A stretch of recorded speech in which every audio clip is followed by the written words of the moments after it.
Thank you, Molly. And thank you for inviting me to Maine and giving me this opportunity. I haven't been here in 30 years. And actually, this area looks a lot like the area where I grew up, believe it or not, in California, in Marin County, Bodega Bay, in the Northern California coast, where I grew up on a dairy farm. And we actually fished. My dad fished for salmon, but then we lived on a farm. I want to thank the College of the Atlantic for inviting me to this conference on sustainable food systems education with the topics of food justice and food sovereignty. This is remarkable for several reasons.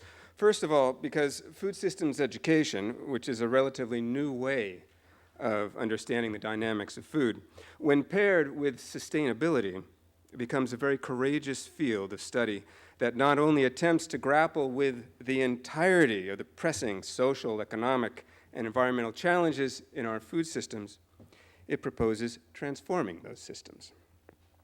So, I want to start off by congratulating the College of the Atlantic for embarking on this approach and for opening up space for learning and dialogue, which is why we're all here. Secondly, in inviting us to consider the contributions of food justice and food sovereignty, two of the most cutting-edge movements for social change in the world today, the college this is not only remarkable, it's amazing. Amazingly perceptive, amazingly bold, and when one thinks about it, amazingly innovative as an approach to knowledge and education. Let me explain why. Education correlates positively with health, food security, low birth rates, employment, career success, and a host of other things that many of us would all consider to be good. Unsurprisingly, many people consider education to be a causal determinant of all those things, so it's easy to expect education in and of itself to produce better outcomes for everybody. Is this really the case? I don't know. But I do know different kinds of education with different people can lead to many different kinds of outcomes. This all begs the question, of course, about which kinds of education are accessible to which people, and why some people have limited or no access to formal education at all. This is where confusing correlations with causality gets us into trouble. If education can be both a cause and an effect of good things, then simply providing more of it may not, in and of itself, solve the problems of poor health, poverty, hunger, unemployment, or the lack of sustainability. So then, when is it a cause, and when is it a result? This is another question I can't answer. So you're probably asking why I was invited to speak today if I can't answer any of the questions I pose. Don't worry. I can't answer that question either. But I do want to ask and attempt to answer a question today. What kind of education do we need for food justice and food sovereignty? To address that question, we need to ask why we need food justice and food sovereignty, and what are they anyway?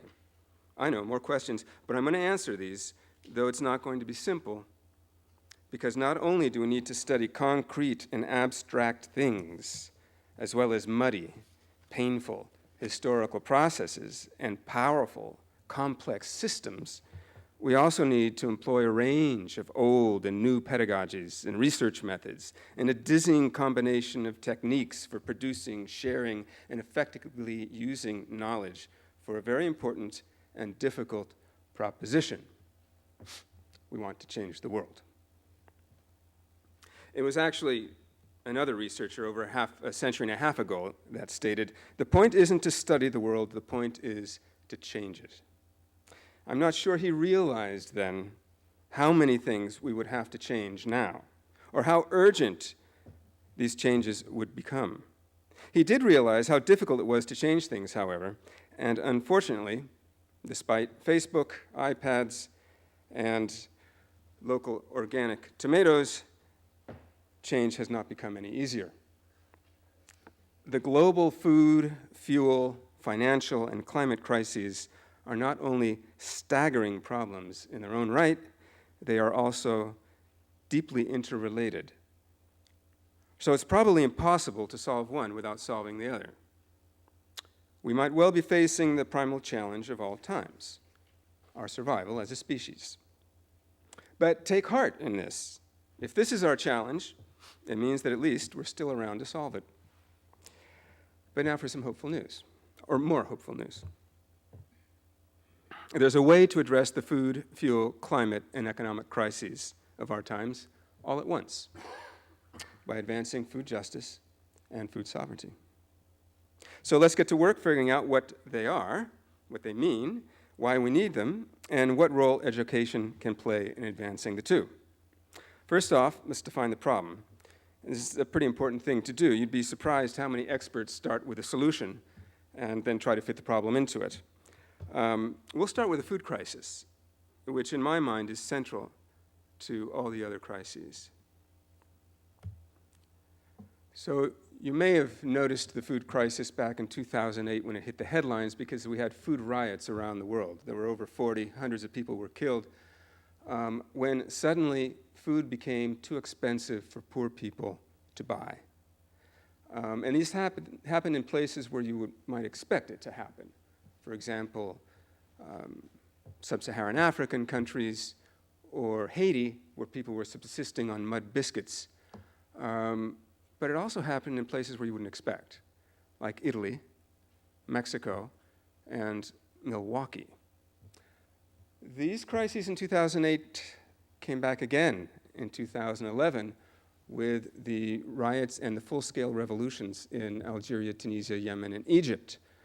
In every single case of those rebellions and revolutions, food was the spark which ignited the rebellion. Now, even though they were called food riots, we decided they were not exactly riots. Because even in Haiti, where conditions have been so dire, when people rioted, they didn't storm the warehouses where the rice was kept. You know, the USAID rice, which comes from Louisiana and whatnot. They didn't do that. They stormed the National Palace, and they drove the prime minister out of office. So these were political rebellions.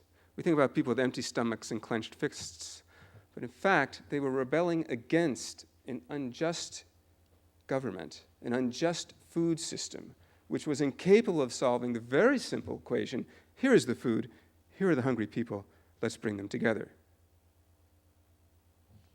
So we have a combination of high prices, poverty, a lack of entitlement, and a lack of democracy, which leads to these food rebellions.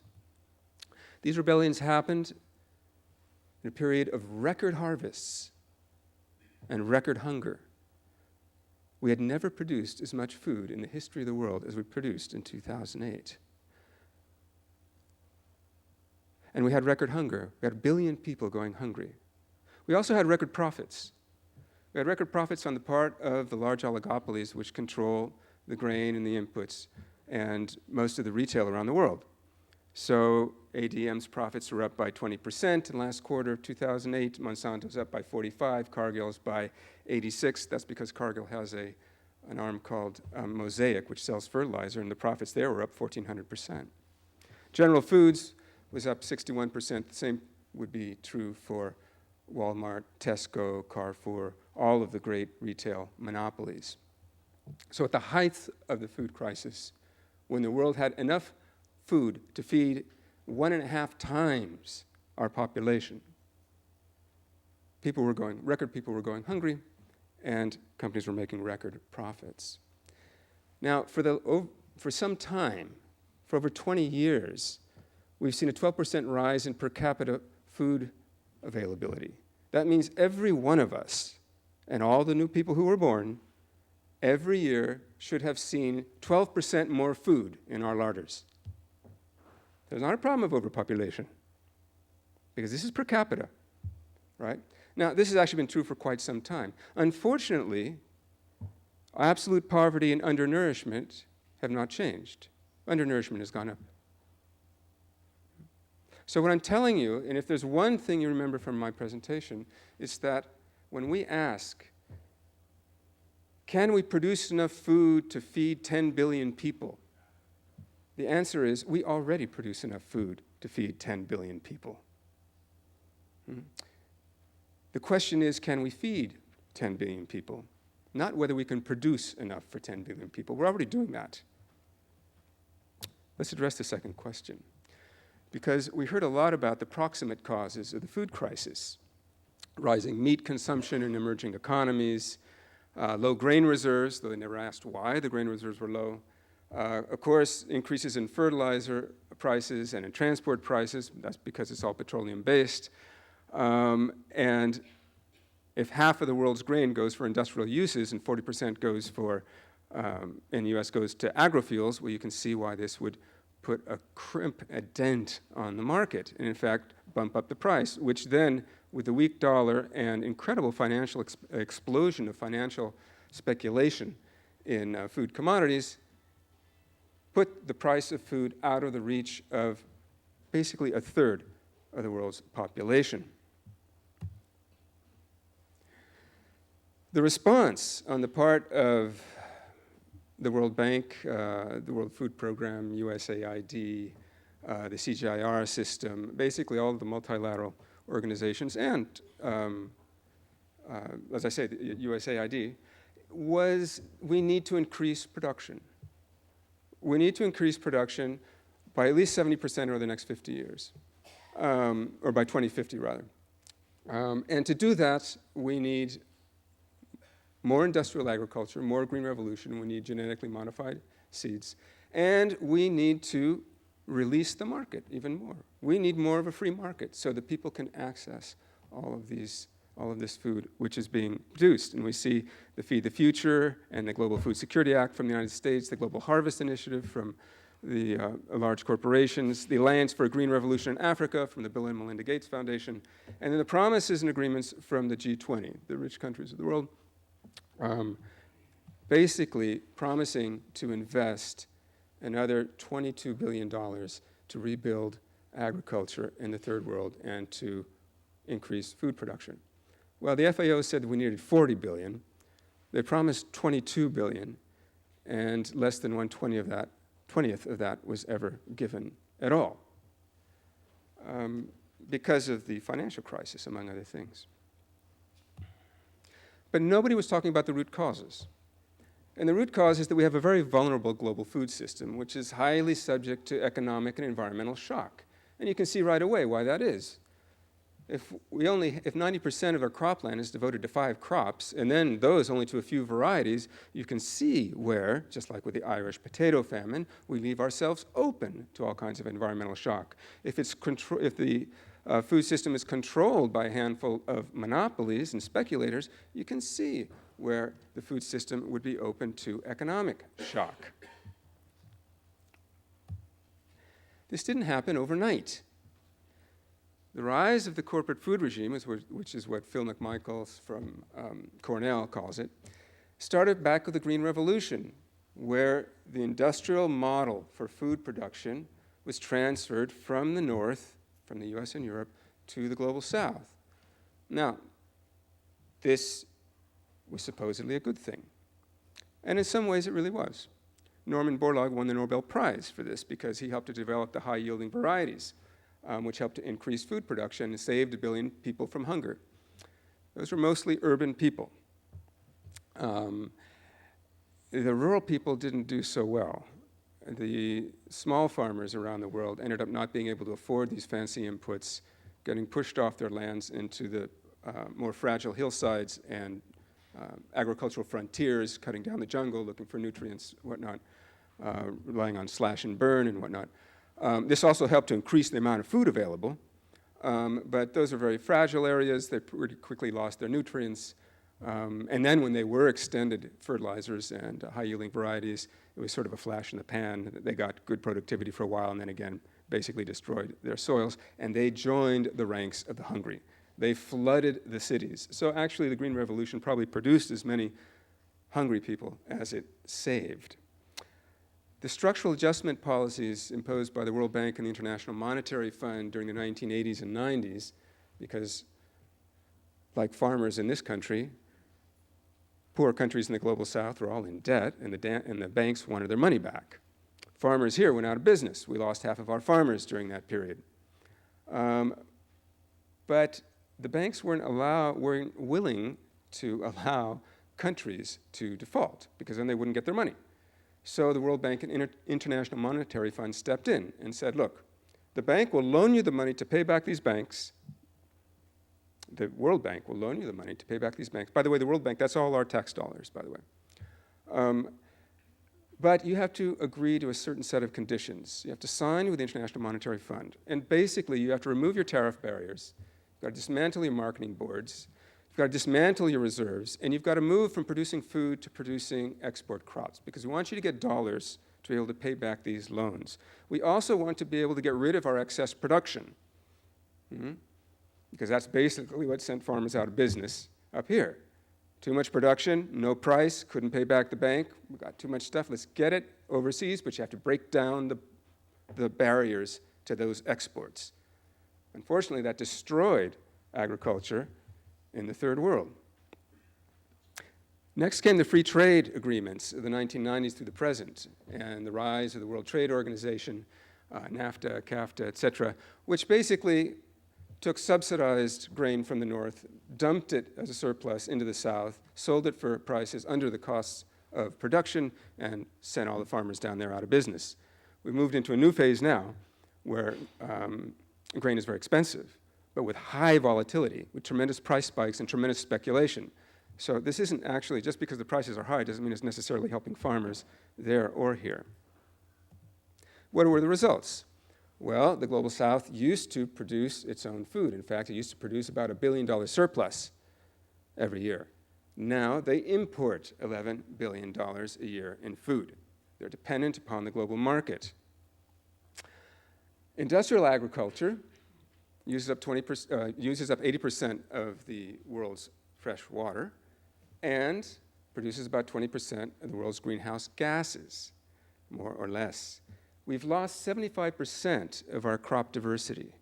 In the Philippines, for example, you had 2,000 varieties of rice. Now you're lucky if you can find 6 or 7 in the field.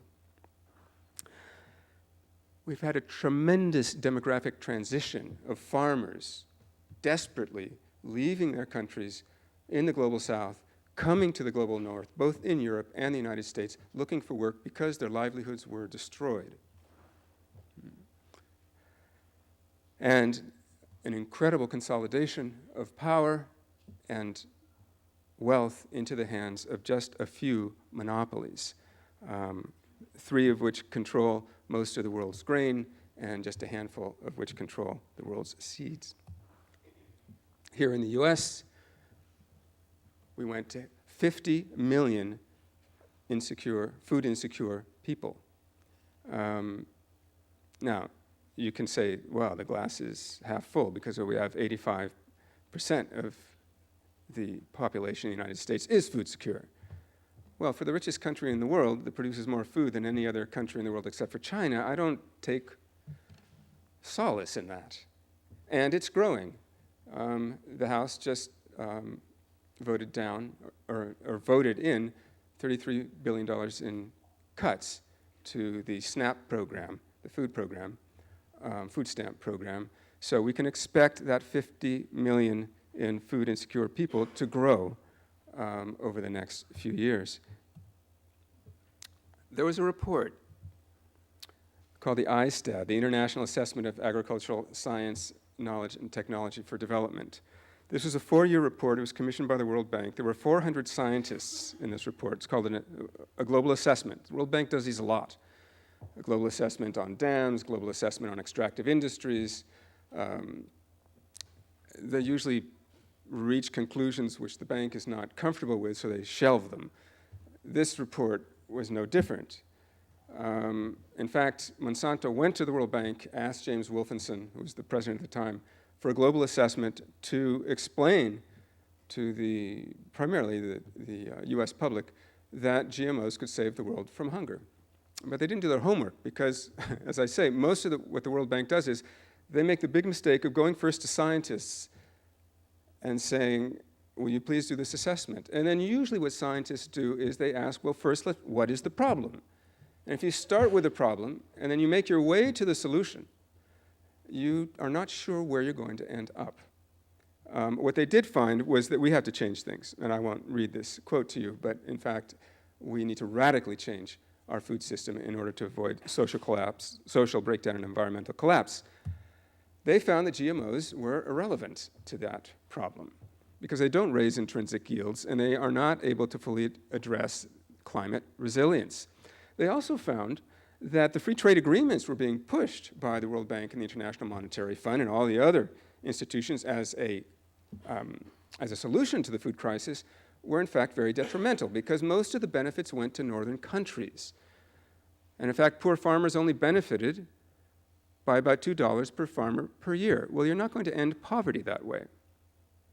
As I said, many farmers around the world are poor. We have about 2.5 billion farmers. Most of them are women. And most of those women are poor, and most of them are hungry. 70% of the 1 billion hungry people in the world are farmers. Now, it's not necessarily because they don't produce enough food, because in fact, this sector produces half of the world's food.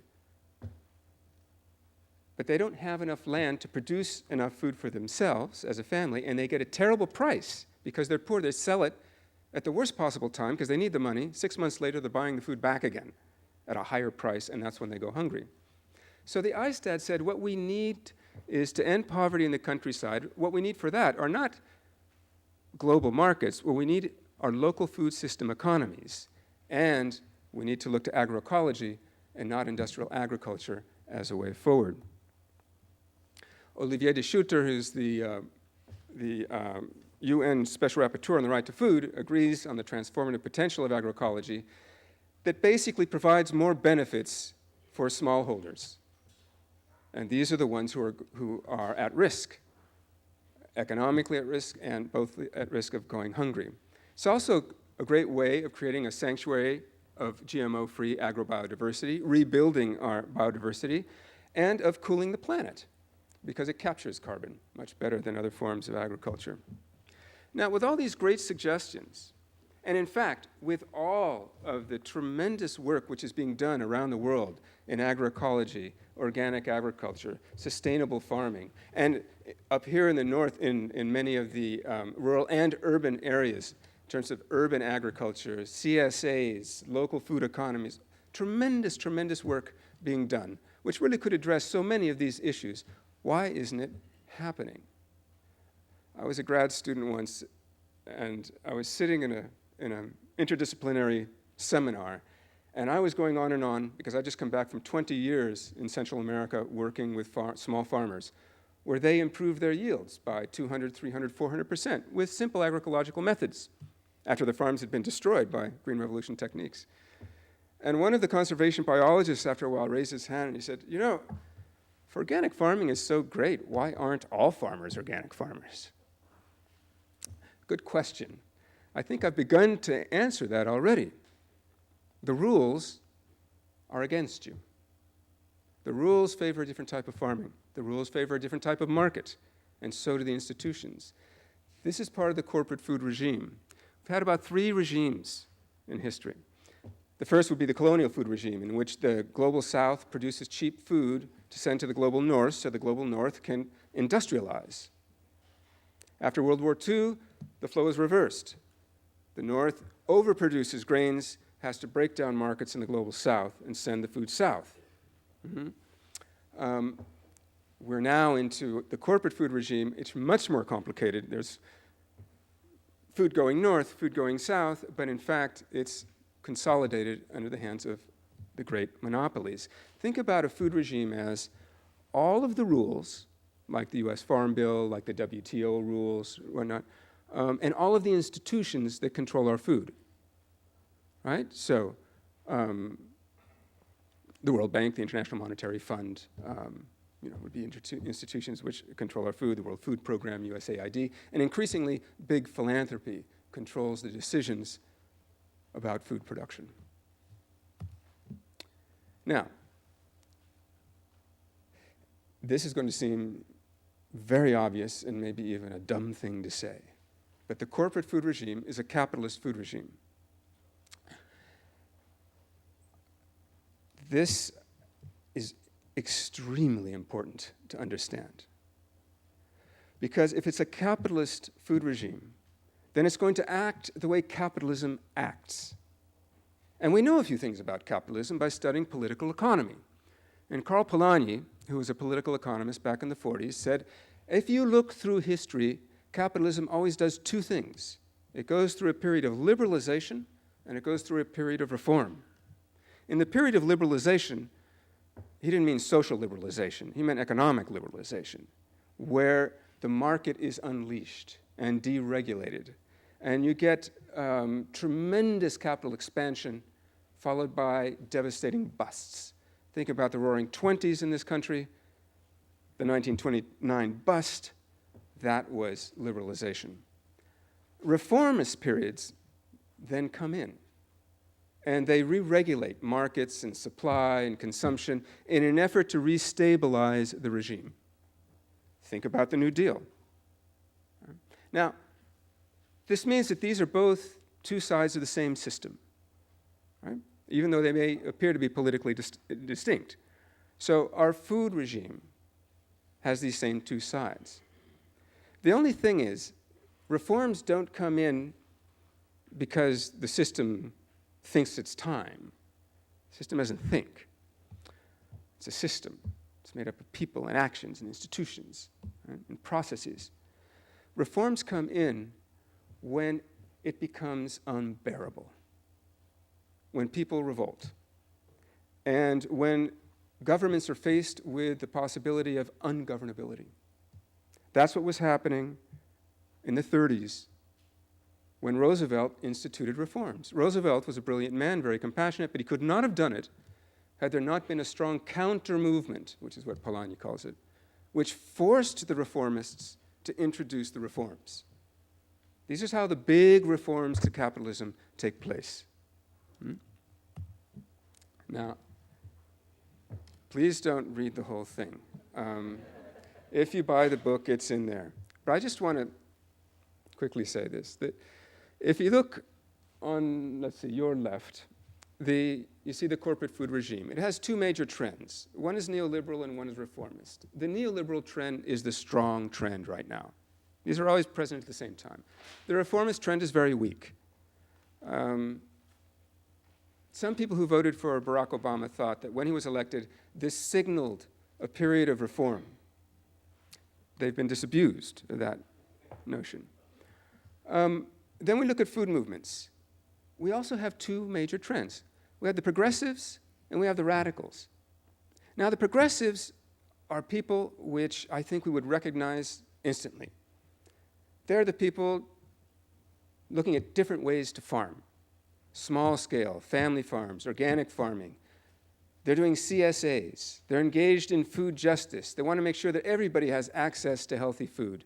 They're pushing the innovative and progressive policies and programs in the United States legislature and whatnot. And they're really about getting it done. These are the practivists. The radicals are about changing the structures. This is what food sovereignty is about. They're about changing the rules, the big rules. They want agriculture out of the WTO. They want countries and local communities to be able to protect their food system from the global market. They want to be able to protect their farmers from being dumped on. They want, in the Global South, they're demanding land reform. And not just in the Global South. We're seeing this more in the United States, in cities. Cities are demanding land reform so that poor people can have access to land to grow food so they don't get sick on industrial food. Well, there's different approaches to the food crisis from these different trends and whatnot, but I think the message I want to give with this matrix is The progressive trend is pivotal, absolutely pivotal in terms of food systems change. Because if the progressive trend allies itself with the reformists, and this happens all the time, it's tactical and strategical ways, but if they strategically ally themselves with the reformists, the corporate food regime will be strengthened. And I'm not sure we get reform. Not substantive reform, and certainly not structural reform. We might get some superficial reforms. Because reform comes about through a strong counter-movement. And those reformists who wish to introduce reforms will probably not be able to introduce those reforms, even with the alliance with progressive movements. But if the progressive movements ally themselves with the radical movements, then the food movement is strengthened. The counter-movement is strengthened, and then I think we have the possibility, the very real possibility, of substantive and maybe even transformative reforms. So the food justice movement is probably the most prominent aspect of the progressive trend. And it's the right of communities to grow, sell, and eat fresh, nutritious, affordable, culturally appropriate, locally grown food, care for the land and workers and animals, and it's about local food systems and a healthy, self-reliant communities and a healthy environment. It's very much about those practicalities of providing food locally, which I think everybody here would recognize and be in favor of. The food sovereignty movement is very similar, but it's also about the right to define their own food and agriculture systems, and that's where we get the big difference, because this is about changing structures. Here in Maine, I know you have a food sovereignty movement. You have plenty of food justice movements, I'm sure. But I also know you have a food sovereignty movement in Food for Maine's Future, who are trying to roll back the loss of the 11,000 farms that have been lost in the last 50 years and advance small-scale family farming as a viable livelihood within Maine's food systems. And they're looking at different economic models around seeds, farm worker support programs, community-based food exchanges, and community self-determination, very much engaged in educating about rights and history. Well, the main problem I see, is that all of these movements, which have been springing up all over the world, urban, rural, global north, global south, food workers, farmers, consumers, whatnot, tremendous creativity, productivity, diversity, and fragmentation. Tremendous fragmentation. The food movement has not overcome its fragmentation because we don't know how to converge in all of this diversity. Historically, this is something that is new, very, very new. And we have to learn how to do this. Now, we can see where this is happening. And I'm sure there are going to be many examples at this conference tomorrow where you're going to be seeing convergence in diversity between producers and consumers, between organizations here in the north with organizations in the south, between educators and practitioners. All of this convergence is going to be necessary if we expect to build a food movement powerful enough to support the reforms that we know we need in order to transform our food system.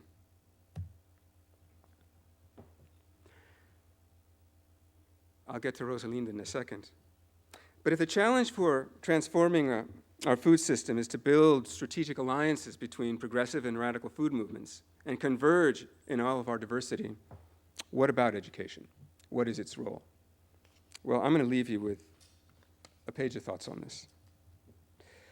I think we need to know a lot more about agroecology. I think the lessons of the Green Revolution regarding environmental damage and the destruction of rural livelihoods tell us that education needs to deepen its theory and its practice of agroecology.